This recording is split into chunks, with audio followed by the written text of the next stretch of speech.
Inang init. Ina talagang Pilipinas to. Malilate na ako.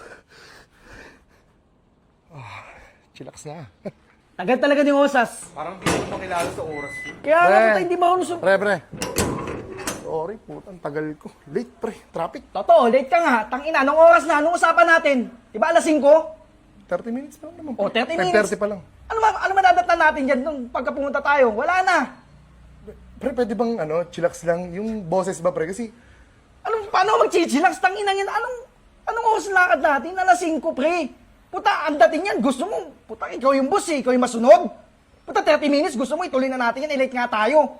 hindi naman sa ganun, pre. Pero, wag mo naman sigaw nagmumukha ang tanga dito, pre. Anong gagawin na? Ko sa inyo, ginagawa mo. Puta, gusto mo, ikaw yung masusunod, pre. Ano gusto mo ba? Na-late nga, pre. O, hindi, wag na lang tayong tumuloy. Uwi na lang ako, pre. O, hindi, kung ganyan. Next time na lang natin tuloy yung lakad. Talaga, kung gusto mo nga, kalasin na natin pagkakaibigan natin eh. Kalasin yung pagkakaibigan. Ano ba gusto mo? Pre, may utang ka sa akin. Bakit nakalimutan mo? Yung utang mo? Alam ko, pero bakit may kasundo ba tayo? Galit-galitan yarn. Galit-galitan yarn. Nasa yung kasundo Galit natin? ka. Putol na ng pagkakaibigan. Tapos yung utang, wala na. Ayun nga. Wala na yung utang. Pag Asan ganun. nga kasunduan, di ba? Ano kasunduan? Wala naman tayong pinag-usapan. Wala tayong pinirmahan, oh. Pre, di ba nung nanghiram ka ng pera sa akin, pre, kailangan mo? Hindi ba? Siyempre, bilang kapatid, bakit kailangan pa nung kasulatan? Di ba? Inabot ko sa iyo yung pera ng maayos eh. Oh. Tapos ngayon, paano, walang kasulatan, ganun na ayun lang. nga, oh. Daan na lang natin sa legal na usapan to, pare. Wala nang papel nga ni. Ano yun? So, parang talo na kagad ako nun kung magkaroon na ng kasuhan. Ganun. Wala na akong ganun. Pre, wala ka sa ayos sa kaibigan, pre. Galit-galit, tapos tapos na yung utang, ganun. Wala naman. Pwede pala yung, alam mo, pre, yung ganyang gawain, malas yan sa buhay, pre. Ito na lang isipin mo, pre. Ako sa akin, pre, kung di mo man ako bayaran, ikaw naman ang magdadala niyan, eh.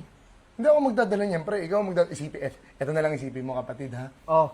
Halimbawa, sasakyan mo, di ba? Nilabas mo ngayon, sumabit ngayon yung sasakyan mo.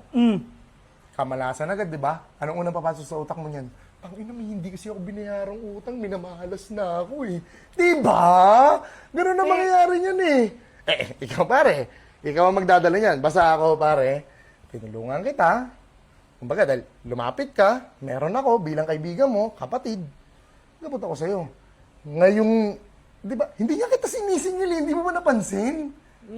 Kasi, kumbaga, kapatid eh. Kumbaga, ang sa akin, pag nakaluwag ka, makapag-abot ka, thank you. Diba? Wala pa nga pambayad eh. Hindi naman kita sinisingil, pre. Pero, bakit kailangan sabihin mo na putulin yung pagkakaibigan, pre?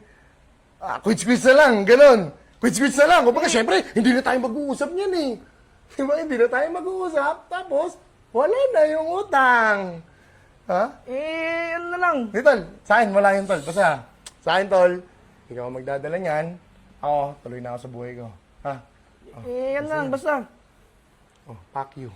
Apir ka pa. Putang ina mo. Ulul. Gago. Ulul!